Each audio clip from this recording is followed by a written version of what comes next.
Hey, this is LOA Today, the Law of Attraction show.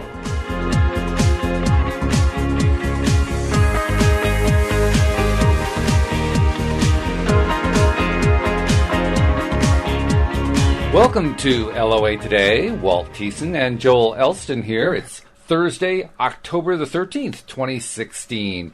And we're excited today. Of course, we're excited every week, but we're particularly excited this week because we're going to talk about being excited and how being excited has a certain contagious nature to it. I'm sure we've all noticed that in our lives at numerous times and numerous spots along the way. But we have a particular reason to get excited this week. And Joel, I'm not going to say any more because this is your surprise. So why should we be so excited this week?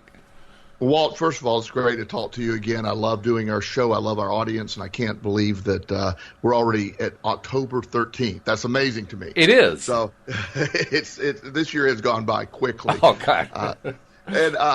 This week in particular, Walt, as many of you know, as you know, and as many people know that listen to our program, is I have in the past I had adopted two boys, Chris and TJ, and that was something that I did many years ago, and they had moved on from the home, and never ever would I really consider doing that again.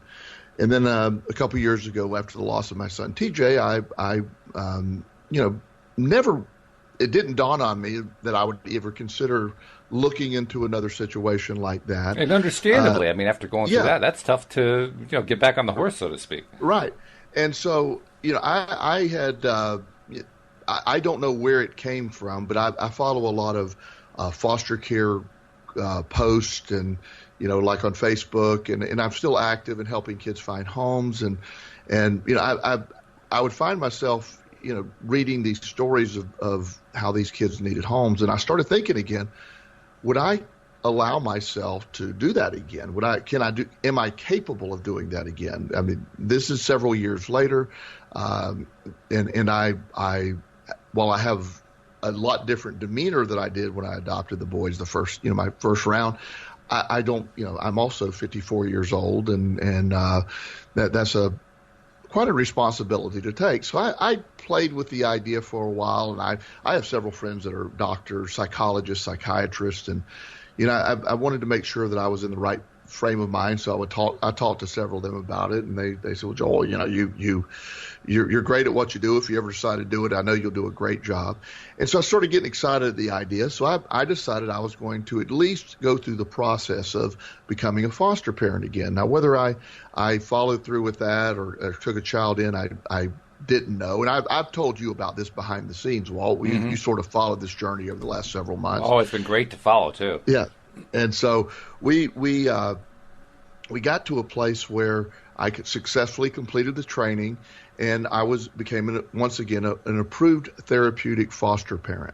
And that was something that I was excited to be, but I also wasn't going to rush into the situation. And I got very specific of if I was going to consider having someone come in, it needed to be really sort of in a range of what I was able to handle now and what I wanted to. Where my previous two boys who I love with all my heart, had quite a bit of challenges that came along with them, and they ended up really being great in the end, how it worked out. But it was quite a heavy load to carry for quite a while. Is that where the whole concept of therapeutic foster parent comes in? Yes, therapeutic foster care is a little different. And therapeutic foster care is for situations where maybe a normal foster home. What I mean by that, not the kids are abnormal, it's just more therapeutic training that goes into understanding kids that may be dealing with issues. And so you get presented cases that, have some pretty extreme behavior. So I received I was approved in June, and I probably received 15 to 20, and I'm not exactly sure, cases that they were seeking placement in my home. And I would review the file, and while I certainly had great empathy for every situation, I wasn't going to just jump into something. And I waited and was getting a little frustrated. I said, well, maybe it's just not meant to be, and I probably might not go through it. And then probably I'm trying to get the timing. Probably about a month ago, I get this file of this amazing young man, and really the age group. He's 10 years old, and he very bright kid. Just has a lot going for him. So I said, well, and had very, very little behaviors. In fact, I don't even really see the stuff. I think if you're acting out, you've been taken from your family. I mean, that's sort of a natural thing to do. So, that wouldn't be particularly unusual, I don't think. Yeah, I think it would be abnormal not to. So I had the privilege of meeting this young man probably 3 weeks ago for the first time. 4 weeks ago, I met. I got to meet him for a brief visit, and I could tell instantly that we had a great bond. He's again, it was really good. So I said, I am interested. And now normally these things take forever because you have the matching process, and then imagine I'm in the Richmond, Virginia area. He was in the Lynchburg, Virginia area. His home case file was in another county altogether. So you had multiple agencies, multiple school districts, multiple things at play here. So to have this happen was going to take a lot of work from a lot of bureaucracy, with a lot of bureaucracy attached to it, through a lot of bureaucratic agencies. So anybody that's ever dealt with, if you need to go get your Social Security card copy tomorrow, you're not going to walk in and walk out in a minute. You can pretty much guarantee you're going to be there for a while, and because it's a big bureaucracy, and they don't really think about time as being of value. So I became prepared, and we had a longer visit where I went and visited him there for probably 4 or 5 hours one afternoon, and we went out and had a really good time. That was on a Saturday, and then the following Saturday, he came and he had an overnight visit with me, which was last week, and that went very well. And we instantly knew he was ready to go at that point, and I was ready for him to come at that point. So they pushed it forward where it's the perfect alignment of the stars, where a bunch of people who rallied together and everybody did their job perfectly. And where our topic is coming from today, why I'm so excited. First of all, I'm excited to have this outstanding young man in my home. But beyond that, people saw my enthusiasm. And I'm not taking credit for everybody's great work here, but what I am trying to do is I was very enthusiastic and supportive. And once people saw my enthusiasm, it isn't that I'm just taking a kid into my home, and it's something that I really wanted, and I was very excited. And they picked up on that excitement. So people who maybe are just stuck in the drudgery are all of a sudden very excited. They're emailing me every day. Here's what I've done. Here's what I've done. I had a report from there were literally 17 people on our team that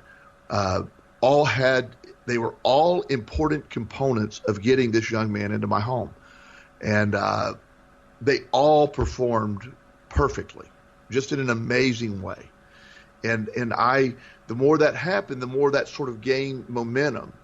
And yesterday, when he did arrive at about 1:30 p.m., we had everybody was just so excited. I was receiving texts and emails, and I can't believe this happened so quickly. And what happened internally with me was I felt the more enthused and the more positive I was, the more amazing and enthused and positive other people were. Oh, sure. Yeah, and you're right. That is the point of our topic today, because you don't even have to believe in the law of attraction to notice this. This is just something that happens in everybody's life, and all you have to do is just pay attention to it. We live in an emotional universe, and as much as we like to believe that we are rational, carefully, logically calculating creatures, it doesn't happen to be true, including those of us who are the most logical and the most rational. Because when you look at the sequence of events in any kind of so-called logical, rational decision-making mode, at the beginning of it, before the rational thinking even starts, there is an emotional connection of some kind to whatever it is we're talking about that motivates the rational thinking to happen. So everything actually originates emotionally. And it makes total sense that since everything originates emotionally, therefore, if you get emotionally excited about it, there's going to be, well, more emotional excitement about it. And like you've been saying, it's contagious. When one person gets excited, other people get excited. I mean, we experience it through entertainment. When the movie gets exciting or it gets tense, we get excited or we get tense. When it gets suspenseful, we feel the suspense. When it gets scary, we feel scared. I mean, the whole concept of emotional empathy is just how easy it is to get caught up in whatever the emotional mood is around us, and that's what you were experiencing in a wonderful way. Yes, and when we operate in a mindset of excitement and positivity, we become, and I can speak for me, I become so much more productive. Here's an example, when you think you have everything done, and then they said, oh, by the way, you have this 15-page packet you have to fill out. I can either look at that and like, oh my goodness, I've done so much, or let me knock it out right now. And I was at the school, and that was the last piece. She said, well, just get that to me in the next day or two. And I said, give me a desk. And I went to a desk and I sat down, and it took me about 20 minutes, and I filled it out. And she said, oh my goodness. And even from the school perspective, this is a school, and this is a very good school in my school district. That we have an amazing school system where I live, but they even picked up. They said, "You're really on the ball." So their level sped up, and they were able to say, "Look, we can do. Here's the things you have to do. Here's the thing." They began a process of how can we make this happen, instead of here's the reasons why this can't happen this fast. They became a conduit to here's how we can make it happen this fast, and that was a big difference. And they almost get in that protective mode and say, well, let's slow down. They were like, well, he could actually start early if you want. No, Monday's fine. But their perspective changed, and everybody along the way. And I've experienced this in other things in my life. This is just the current thing that I've really seen this happen. And also I realized in my personal life that, my lifestyle has changed drastically as of yesterday. But the enthusiasm of this overall thing is like, okay, I got to step it up. I need to get up earlier. I need to make better use of my time. That isn't something that being a single guy, self-employed, making use of your time is something that's at your leisure. I always thought I had a pretty good structure anyway, but this enforces even a more serious lifestyle structure, which I can either look at as a negative or look at it as a positive. Like, I really appreciate now that I'm going to become even more efficient in my life. And that's something that I enjoy. And I thrive in a structured environment in a much better way. That, again, I was enforcing my own structure, but just as we're saying, the enthusiasm is contagious, that, other people around you, they change their attitude from, oh, I got to do this, to, wow, let's make this happen. And it becomes a project. And I've seen it happen in the workplace. I've gone into very dysfunctional workplaces in my job as a life coach, and I do corporate trainings as well. And I've gone in and helping people that just change their perspective and become enthused about their job. It changes everything. We hear that all the time. The Secret talks about, if you can't, instead of leaving your job, change your perspective of your job. Look at it differently, and you'll be amazed at what that does. And that's why I encourage everyone around me to try to motivate themselves on a daily basis. Just try to be enthusiastic about life. I think it was on the show last week, I mentioned I try to say wow at least once a day. Yeah. I try to be amazed be enthusiastic, be like, wow, this is it's easy to find things to go, oh my God, how bad is our world? Oh, there's so many opportunities, but you're right. Yeah. Oh. Yeah. If we all said wow every single day, even once, yes, the world would change dramatically. Well, and as I point out to people, I can view this, and when I'm looking at it from my foster son's point of view right now, he is so happy to be here. And I cannot have enough positive adjectives to describe how amazing he has been during this process. Just this resilient, brilliant kid. But at the same time, I mean, he's going through a lot of changes. I'm somebody's moving in with. I'm not his biological family, and he knows I care about him, but at the same time, he still loves his family very much. So there's a lot of emotion And there's a lot of stuff that if we can focus on, I can't help what's wrong here, but I certainly can help make what's right even more right. I can make this even a better environment. And that's where my power exists. I can't fix the problem that got him to foster care, but I certainly can fix things that are happening right now. That's a huge fix right there. Because, like you say, you can't fix what happened in the past, but really none of us can. There is nothing new there. Right. The news is that we can fix something in the present. No matter what the situation is, no matter how bad it is, we can still fix it. It's just a question of deciding, are we going to change our perspective? Like you say, are we going to focus differently? And if we do, we got a great chance of pulling it off. Absolutely. And that applies every day in life. If you wake up and you realize that today is it. Yesterday's irrelevant. Tomorrow's not promised, but today is where it exists. And there's going to be things happen. You can call them challenges, you can call them opportunities, but things are going to happen, and your attitude toward those things are what matters. And that's Isn't that funny though? Isn't that amazing how much the attitude makes a difference? It is. It's everything. And that is, again, one of the great discoveries that I am baffled why there are days where I don't see that. And even though I know that to be so true, there are days when I can allow myself to go, oh, no. Which is ironic in kind of a recursive way, because the attitude is what's creating that, but you're having trouble believing that the attitude would be creating that. And that's the causality that drives me crazy. Yeah, I know. That's sort of like when I tried to dissect Terminator 2 and the time travel sequence. That's right. Okay, well, this doesn't make sense. And I can just hear Arnold saying, just shut up and watch the movie. Okay? I mean, it's not meant to make sense, really. It reminds me of, do you remember the series Downton Abbey that was on British TV and on PBS? One of the things that the cast of Downton Abbey did for a couple of years was they made a special short video Christmas card, if you will, for charity. And the actors basically played their roles, but they did it in a very comical way where they made fun of what each of the different roles were. So the under butler, who's constantly spying on everybody, is found hiding behind a curtain spying on everybody. And Maggie Smith, who's playing the grand dame of the thing, turns into a physical humor actor, which is the last thing you'd expect her to do. Well, one of the things that they play out in this is that the family patriarch, Lord Grantham, is wondering if he's really, if it's really worthwhile for him to even be here. He's been screwing so many things up, and so they do kind of It's a Wonderful Life thing where they take him out of it and replace him with George Clooney. To show him that his life is so much better with him in it. And George Clooney is being total George Clooney in all of this.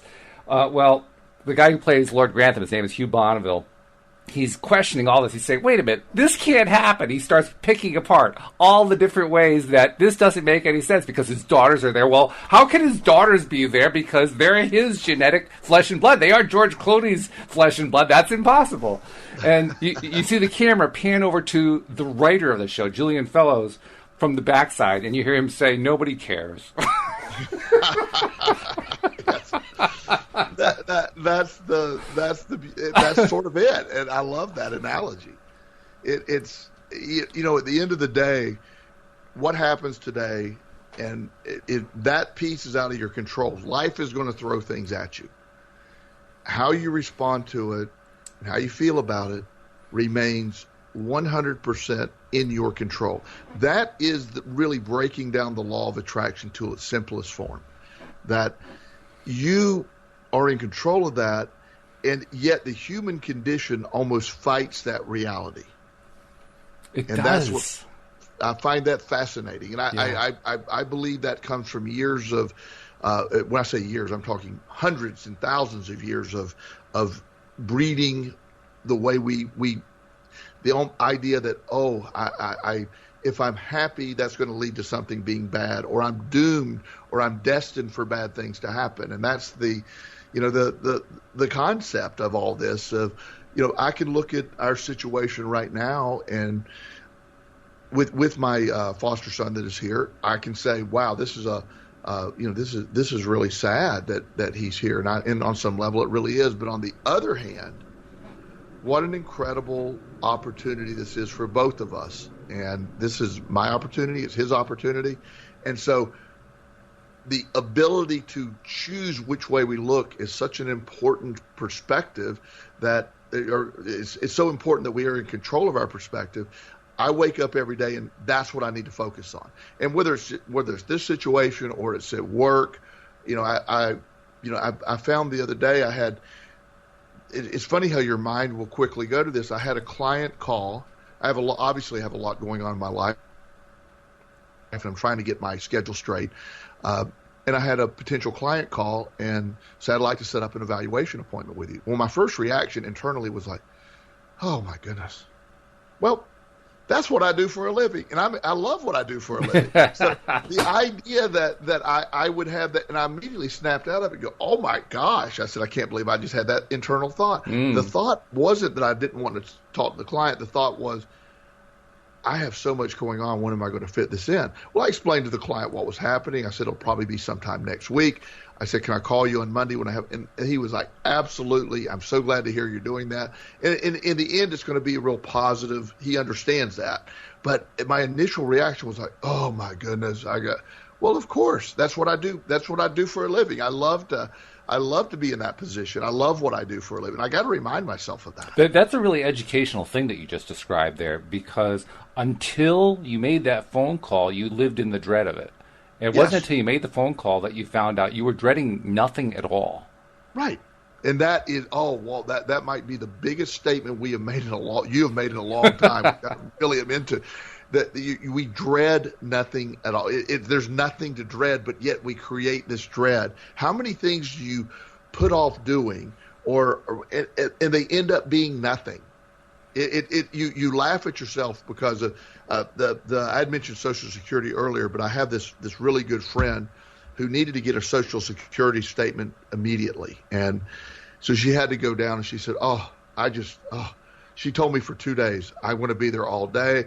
She arranged her schedule she literally took all this stuff off. It opened, I believe they opened at 9. I think that's what she said. At 9:04, she walked out with it. Well, you just contradicted yourself. You can't walk out in 1 minute with a Social Security card. It took 4. Well, I said you can't walk out 1.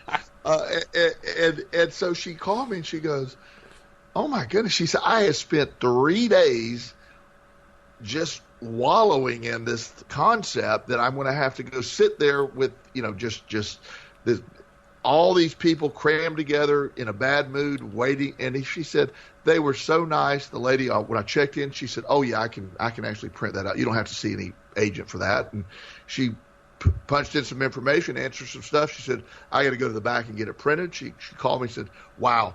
But we do that all the time. I do that all the time, where you find yourself dreading or procrastinating something when you are so much better off just to do it. Make that phone call. If there's a phone call that's uncomfortable, I historically have, I'll make that later in the day, or I'm going to tell somebody something they don't necessarily want to hear. I'll do that later. That's going to disappoint them. And reality is, the information is not going to change later in the day. And instead of it building on me through the day, I have learned, make that phone call now. Get it out of the way. There are 2 lessons that I think of as I hear you describe that, because you describe that so well. One lesson is that like you say, it's so important to just get the phone call out of the way, because you're probably making something nothing out of something. Like you're making a mountain out of a molehill, and it probably isn't even a molehill. But the second one is, this is the one that really captures my attention. Your friend went in with a really negative attitude, and the law of attraction teaches us that when you focus on a certain way, you're likely to attract that. But it didn't happen. It didn't work out the way she feared it was going to work out. In fact, it worked out beautifully, which reinforces something that I forget a lot, and I'm sure other people forget a lot too, which is, yes, when you keep focusing on negative over and over and over again, you will tend to attract negative into your life. But it takes a lot of focus on negative. It does. Well, and this person in particular, she is exceptionally positive, a strong believer in the law of attraction, and and was telling me as she said, I know I'm attracting this. And I said, well, then stop. And she said, I can't. And we've all been there too. We all been there, yeah. And she said, I'm dreading it, and I don't want to be dreading it. But she's very, very positive. And she did say before, because we had a talk that morning, and her focus was on, again, my foster son coming here, and she said, look, if I'm here all day, it's no big deal. I'm prepared for it. I brought a book. I can do stuff. I'll be fine. And I'm very excited for what's going to happen at the end of the week when Joel gets his foster kid, and so she actually did change her perspective. She actually did change it. As she walked in, she said, but her fear was, I spent 3 days in the negative and 1 minute in the positive before I walked in. And she said that in her mind, she said that just proves how the positive is so much more powerful when you really do it. It does. Yeah. But how many times I'm a big believer in our internal dialogue being a very important factor in our mood and our perspective and how we view things. So how I look at how people talk is so important. So when I hear someone say, I have to go to work today, well, that is right off the bat a very negative perspective of I have to. It's not an option. No, it is an option. You can quit and be homeless if you want. You don't have to go to work. Or you can say, I get to go to work. I am blessed to have a job that pays the bills, and I get to go do this. I get to and that's what I remind myself every day. I get up to do the stuff that I love to do. That's an amazing way to live life. That's a good point right there, because when we get into that mode, if you will, where we say, oh, I have to do this again, that is the mode where we're forgetting why we're doing it in the first place. We've limited it to, we're getting a paycheck. But that's not why somebody who keeps doing something that they really love doing, why they keep doing it. They do it because they love it. And for the moment, they forgot about the love. Well, and that's the point. There are times in everybody's life, and I've certainly had mine, where you have to go to work and you're paying the bills. Yep. And there's days when you stay at jobs that you don't want to be at, but you can't leave the job because everybody can't go be a cowboy. You can't just say, I want to go out to Colorado and make $100 a week and live on the ranch. I mean, it just doesn't fit many people's lifestyle. So you have to live within where you're at and pay the bills, but you get to choose your perspective over that. I have a friend that is a Wall Street broker. Now, this will anger right off the bat. Just because he's a Wall Street broker. A Wall Street broker, but then he literally hates this job. He said, I get up, I'm on 4 different antacids to get through the day. The stress level is ungodly. And this is when we first started talking, and he said, I said, why are you doing it? He goes, I made $5.7 million last year. I said, okay, that's great. I said, why don't you make $5.7 million this year, save it, and then get the heck out of there?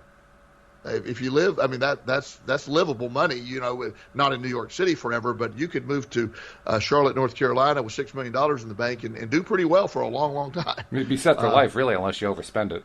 Exactly. You have to be, and he could, and he says, well, my kids are in school here. They've been, he has a lot of reasons why he can't do that. Well, they all could be overcome, but he chooses not to. Right. I said, so what we have to do at this point is you have to either accept the job as it is, change the portions of the job that you can change, or quit. I mean, move on. Let's just look at quit complaining about it. Quit worrying about it. Quit stressing over it. And so we went through a series of practices where I said, what are you worried about? When you go in, what are you doing? And he says, well, you got clients screaming at you. You have, it's a very complicated job, so I won't pretend I understand it. But he said, I got pressure from every angle, and I'm having to appease my customers. And I said, well, right off the bat, you're approaching them wrong. Your customers are your enemy in your mind. You're appeasing them. You're not working with them. And so we changed his perspective of who his customers were. And he really reached out to his biggest customers and just made a couple of calls and talked to him several times and really sort of got to know him a little better. And he changed his attitude toward his customers. Then as far as the job goes, when the market closes at 4, and at 4:15 he's technically done. I said, you're gonna wash off the day. You're gonna walk out, and we worked on a way of making the job better. And then every time you go make a deal, I'm taking care of my family. Every time you do one of these things, this is for my family and this is for my well-being. So we put about 15 different protocols in place that are positive based, where he changed the way of his job. So he really got on board with that and quickly started enjoying his job. He looked at it entirely different. Wow. He said, we added working out to the equation to deal with the physical stress. Still has some stress attached to the job. You can't take it all out of being a broker. But a lot of the stuff he was worrying about were just ridiculous. And he changed everything. And so this year he's on track to make quite a bit more money than he made the previous years. But he's also taking vacations. He's also looking at it differently. He said, I quit taking it so seriously and viewed it as a privilege to do what I'm doing, not because there's any redeeming social value to what I'm doing. He goes, there's clearly not. He said, what I am doing is I am providing for my family. And when I made it when I changed my perspective over that my family is going to be given the opportunities a lot of families could never have, and I'm able to do that, and I'm blessed to be in a position to provide that way. He said that changed everything. Then he added to the equation, I'm making so much money, I'm going to start helping other people. So he got very active. And again, the Dave Thomas Foundation helps with foster care and adoption, one of my favorite charities, and I actually asked him to consider them. So he donates quite a bit of money to them. He also helps. He has 4 or 5 places he started helping, and so he made a commitment that he's going to donate $500,000 every year from now on. Wow. Which is a great commitment. And he said, in 1 month, this is the part he found amazing. He said, I wrote checks for $500,000 for that year's donation. He said, in 1 month, I took in an additional $750,000. And he said, wow. And so he said, I gave $250 more. He said, what the heck, He said, my point is, he changed his perspective. He loves his job. The job is still just as obnoxious as it ever was, but his perspective of it changed, Walt. And that's such an exciting thing. We get that choice every day. Mm-hmm. And I love that. It seems difficult, too. It seems impossible his situation was impossible. He hated his job. There wasn't anything he liked about it other than the fact that it made his family a ton of money and enabled them to live the lifestyle that he wanted them to live, which is a really hard reason to go to work every day. It is. And yet, despite that tremendous disadvantage of not having anything about the job that he liked, he was still able to change the perspective and turn it into something that he could enjoy. That's phenomenal. That is such a key, because the idea that he views it differently. He said there is in the Dave Thomas Foundation, they do a really good job of helping kids find homes, and he's able to have sort of some insight. And they one of the workers called him one day and said, because of your donation, here's what we were able to do. And you directly helped 4 children find a home. Oh, man. Oh, that's got to feel good. Well, so he goes to work every day. He said, he said, screw the job. I'm going to work to help find kids homes. I'm going to work so my kids can, and so he's excited about the outcome of work now. And he said, it's taken all the stress of work away, or most of the stress of work away, because it's not about the things it was about anymore. It's not about, and people in the office have asked him, said, are you on Valium? Are you on Xanax or something? And he laughs and he goes, no, I'm just looking at things a lot differently now. So his income's increased. He's given more money. He said, I feel 10 years younger. He's, off all these medications. He's lost weight. All these positive things have come from him simply, all that changed, Walt, was his perspective. And I'm willing to make a wager here. You haven't actually alluded to this at all, but I'm going to make a bet here. I'm going to bet that somewhere along the line, despite the fact that he's doing this job, which he describes as having no socially redeeming value at all, I'll bet you he's going to find a socially redeeming value in it. Yes. And on a sub note, I won't take that bet because I don't do well with that. But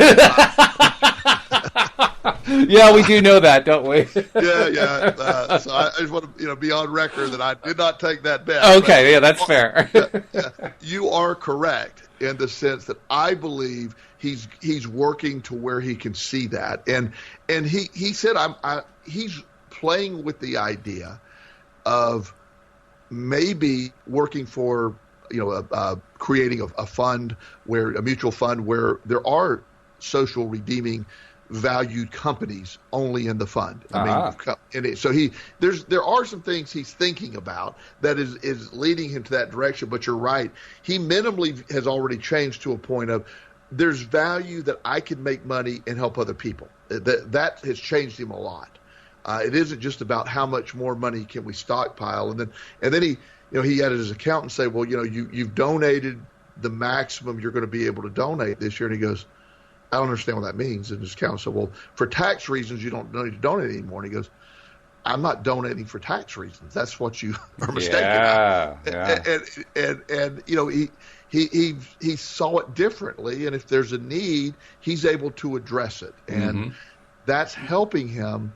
And we're all in charge of that, Walt. And that's the example of that positive perspective that we each possess.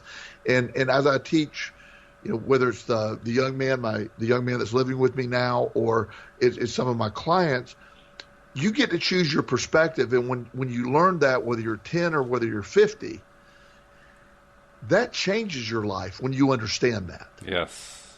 And you get a choice of what today is going to be. And that doesn't mean, and that's the piece that I think a lot of people get lost on. Oh, you're saying nothing bad is going to happen. No, I'm saying I can almost guarantee you there's some stuff that's going to happen you're not going to like, but you get to choose your response to that. And what better power is there than that? We're the only creatures that are known to exist that have control over their perspective. There's also something I want to add to that. Not only do you get to control your perspective of how you're going to respond to it, but when we find a way to respond positively to a negative situation, the sting of the negative situation goes away quicker. Yes. In fact, it can go away amazingly quick. Yes. Whereas when you stay on the other side, where you're moaning and groaning about how bad a situation is, it's almost a sure thing that it's going to just continue to get rubbed into that raw spot until the raw spot is bleeding. Yes, completely. And that's the real big benefit. People want to have a big benefit from changing the perspective. The pain goes away so much faster when something bad happens. Yeah. You are when I continue to master this, and when I perfect it even more, I have seen such a change in my ability to no matter what life has thrown at me, I've figured out that I am in control of that perspective. I get to do that, so it's softened everything that has happened, even the worst of the worst things, and that's amazing. And I think there's even more room within that. I think that I still don't do it as well as I could be doing it. And yeah, I set pretty high standards for myself too. I mean, I'm a bit of a perfectionist, and I'll admit it. Yeah, but I'm very appreciative where I'm at with it now. I mean, I really am. But I want it. I want this deeper. I want it further. I want to understand it and live it on a more full level, because the taste that I've had of it has been so amazing. And that I love as I go forward with this, that I can keep improving on that, because I seldom have a bad day. I have them, but when I do, I have learned and how to turn on a dime, Sometimes that dime might take a little longer than other dimes, so to speak. But I have learned to deal with that, because the Thursday before, I had a really bad Thursday that we talked about on a couple of shows ago, where I just couldn't pull myself out of a downward spiral. And it was newsworthy, because you don't have many of those. They're pretty rare. Yeah, and so the fact that I was talking about it, and I was sharing openly with our audience about, I just couldn't pull myself out. Well, it was that following Monday that amazing things happened to resolve what created the downward spiral, or what I allowed to create the downward spiral. But also that was when I first got the news that I was going to be able to visit my what is now my foster son for the first time. So it was such an amazing twist to such what I perceived as a horrible day. But I've actually gone back, at least from my perspective now, and realized that Thursday was a lesson. It wasn't really a bad day. It was a lesson. It was a reminder. It was part of my journey. And that's, I look at it and say, I even get to go backwards in time and adjust my perspective of things. And that Thursday was a great day, because it was part of my lesson. There's also another side to this that comes to my mind, which is we often will incorrectly apply a concept of blame when we aren't thinking properly. Yes.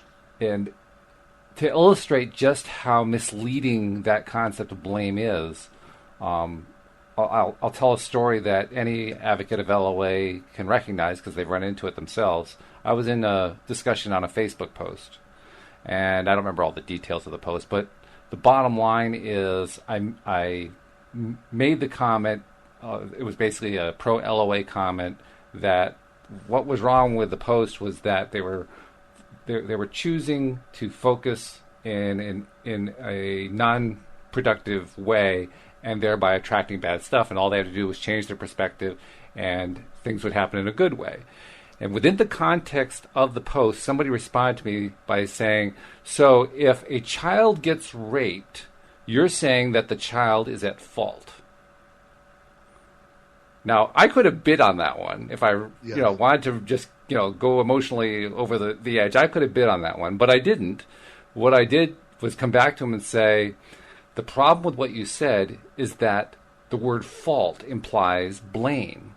There's no blame involved. Right. Do people attract stuff to themselves? Sure. I mean, anorexics attract to themselves their anorexia because they won't take food in their mouths. Are there psychological reasons why they don't take food in their mouths? Sure. Do we blame them for that? No, of course we don't. We don't blame them for it. We simply describe this is what's actually happening. So claiming that because something is horrible as a child getting raped implies that we should blame them for attracting it is ludicrous. It's craziness. And yet we take that attitude in so many ways on a daily basis, and it always comes back to haunt us.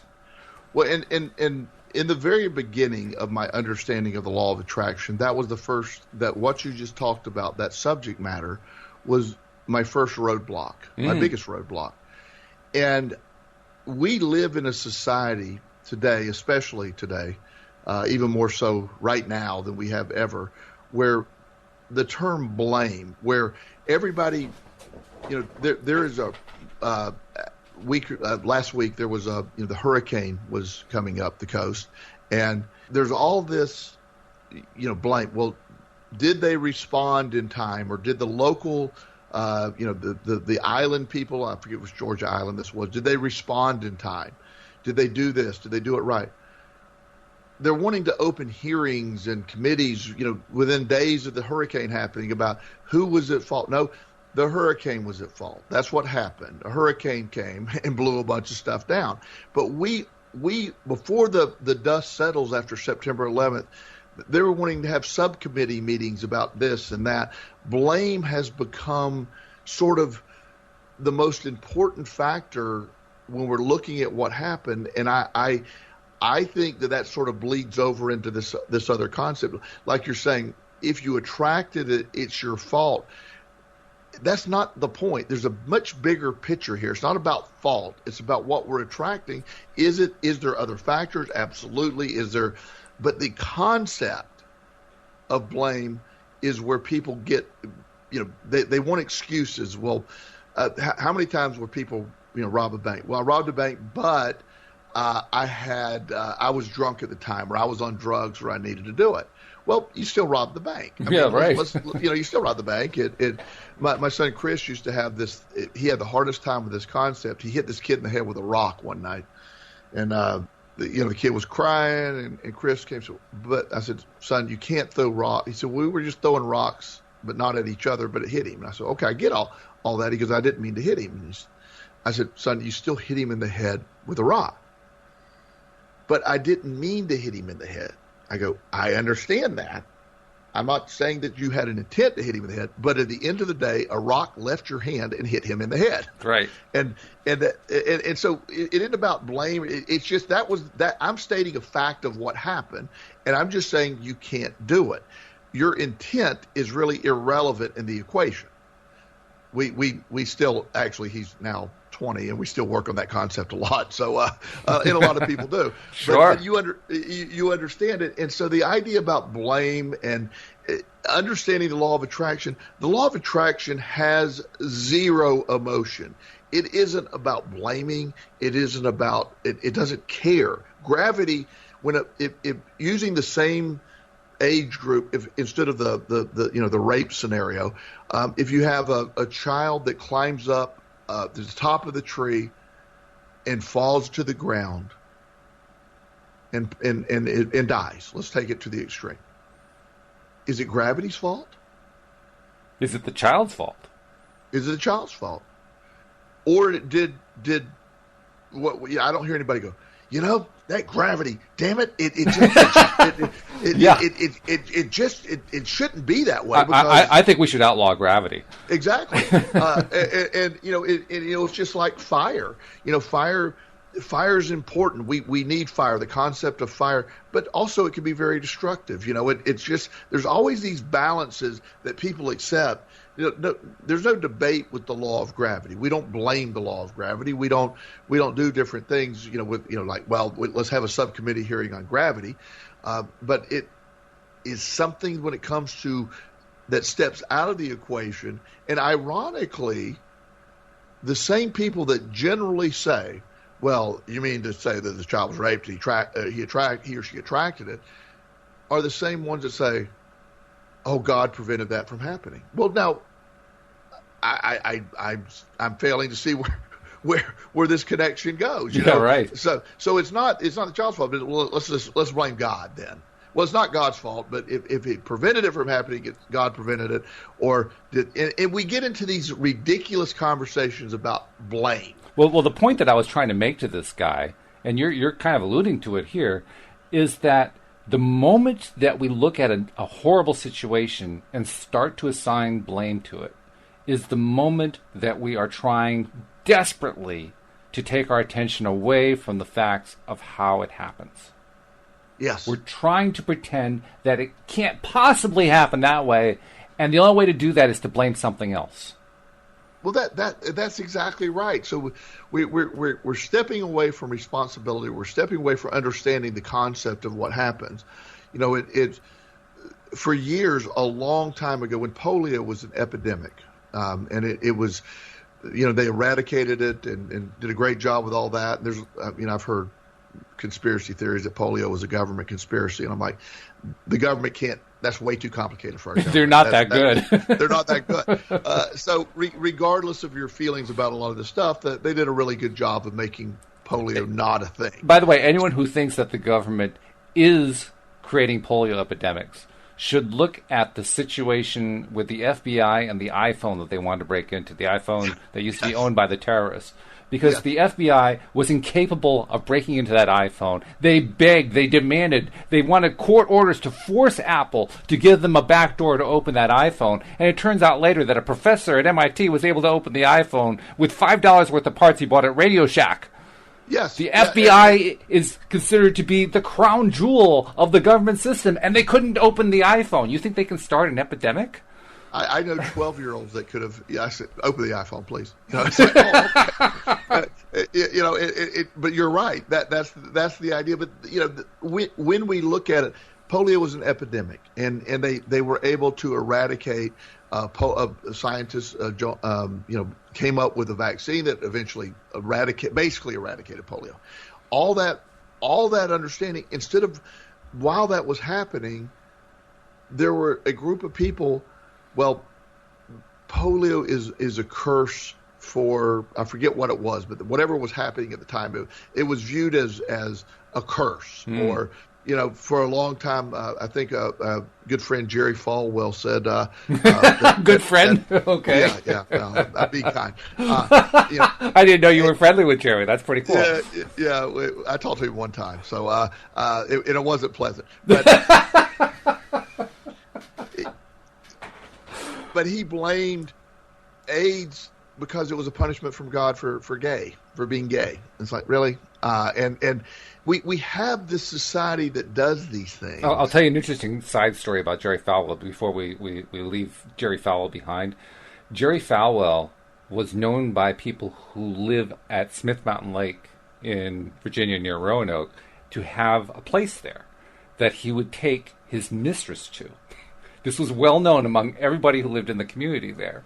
So the guy who takes a mistress in violation of his marriage vows is the guy who's saying that the homosexuals will be cursed by God because they're violating God's law. Oh, yeah. It's like, wait a minute. We could do 5 shows on this topic, but we won't. We'll let that go. We'll pause. I just had to mention that one. I just thought that was pretty wild. It is.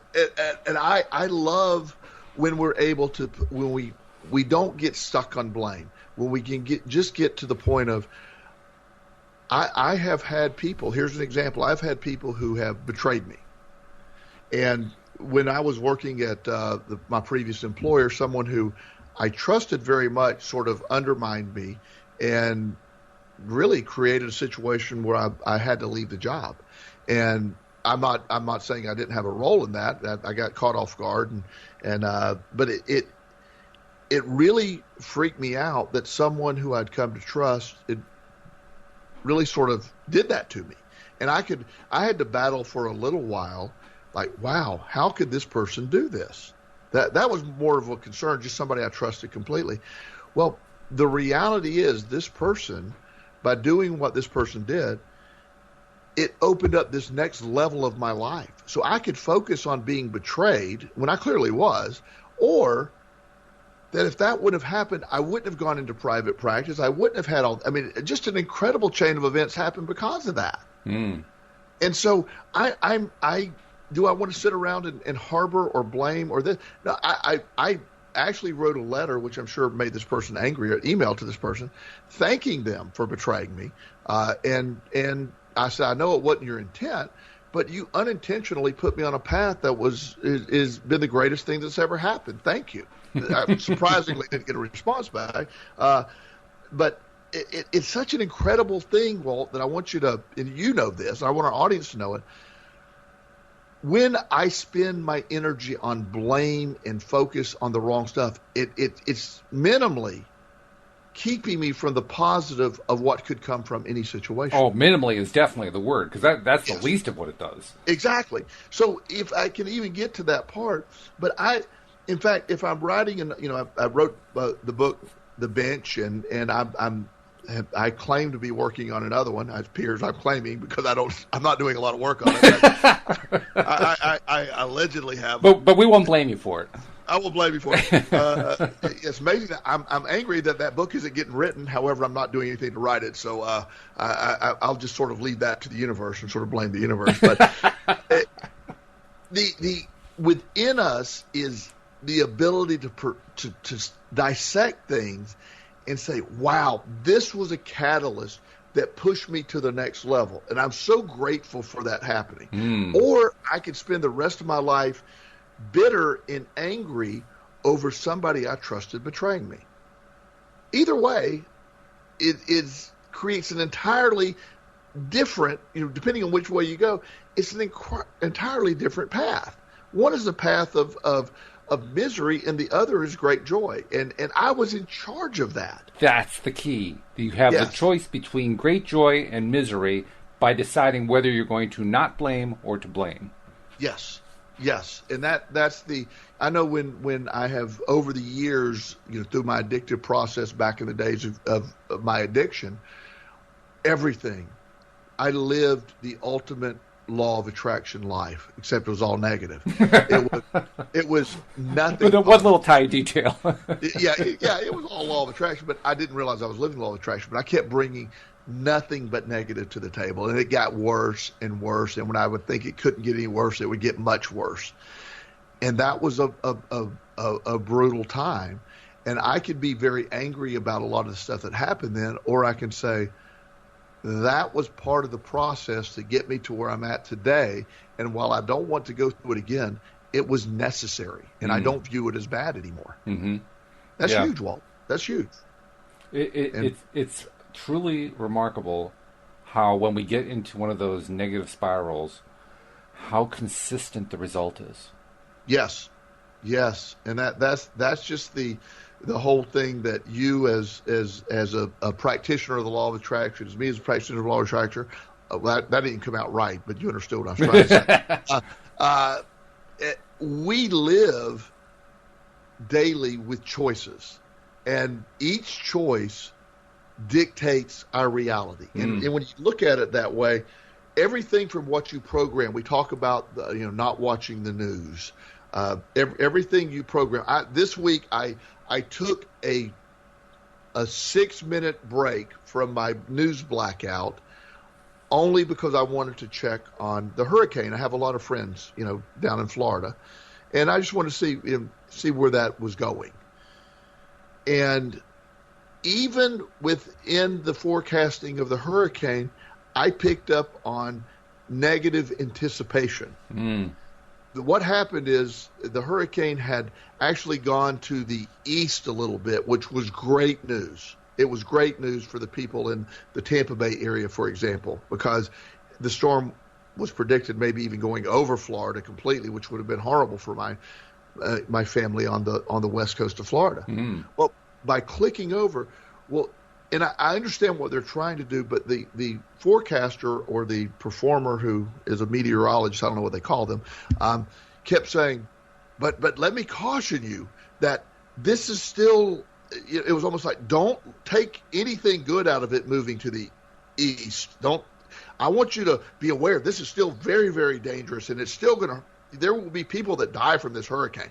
And it was almost like let's don't look at anything positive. Let's keep focusing on the negative. Yeah, I think we can take the word almost out of that sentence. That's exactly what he was doing.